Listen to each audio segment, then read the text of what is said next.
अम्बेडकर जी की आज जयंती है और पिछले कुछ वर्षों में देख रहे हैं कि काफ़ी सारे राजनीतिक दल उनकी जयंती को मनाने के लिए अब उनमें होड़ भी लगी हुई है। देखिए, मुझे लगता है कि भारत के नेताओं को जो उनके कार्यों के आधार पर तुलना करनी चाहिए, न कि वोट के आधार पर तुलना करनी चाहिए। उन्होंने क्या कार्य किया है, देश के लिए क्या किया है, कितना जिया है, इसी के आधार पर उनकी विवेचना होनी चाहिए। मैं समझता हूँ कि डॉक्टर भीमराव अम्बेडकर जी का जो बचपन से संघर्ष रहा है वह याद करने लायक है। जो शिक्षा रही है वो याद करने लायक है। जो संविधान के निर्माण में एक महत्वपूर्ण भूमिका रही है वह याद करने लायक है।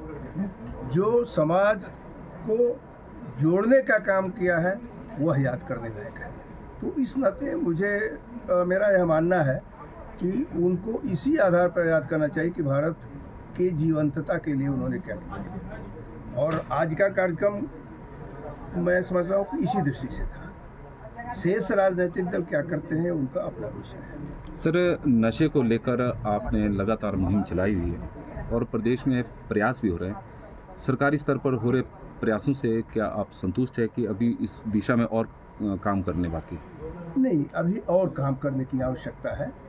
मुझे भी काम करने की आवश्यकता है, सरकार को भी काम करने की आवश्यकता है, जनता के बीच जाने की आवश्यकता है। और मैं बार बार इस बात को कहता हूँ कि हमारे इस शुरू किए गए अभियान में जिसको प्रधानमंत्री नरेंद्र मोदी जी ने किया था, सबसे अधिक अगर किसी ने सहयोग किया तो मैं इसको मीडिया का मानता हूँ। क्योंकि उन्होंने जिस प्रकार से प्रचारित प्रसारित किया कि उसका परिणाम है कि आज गांव-गांव से इसके विरुद्ध आवाज़ उठ रही है। तो मैं सर्वाधिक अगर किसी को होगा कि जिसने मुझे सहयोग किया वो मीडिया का। सर, सुप्रीम कोर्ट का एक ऑर्डर आया है कि राज्यपाल जो विधेयक पास होते हैं राज्य सरकार के, उनको रोक नहीं सकते और ना ही उनको मतलब रिजेक्ट कर सकते हैं, उनको राष्ट्रपति को भेजना पड़ेगा। क्या कहेंगे? नहीं, यह नहीं है, बल्कि या संविधान में ये या तो वह रिजेक्ट करें या राष्ट्रपति के पास भेजें, ये सब कुछ है।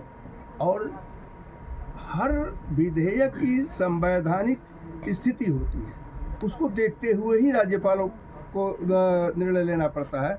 मुझे लगता है कि मैं भी शायद उसमें हूँ, राज्यपाल के रूप में मैं उस प्रकार का निर्णय लेता हूँ। सरकार के हित में भी होता है वो भी निर्णय लेता हूँ, सरकार जो है जो जनता के हित में नहीं होता उस पर भी निर्णय लेता हूँ।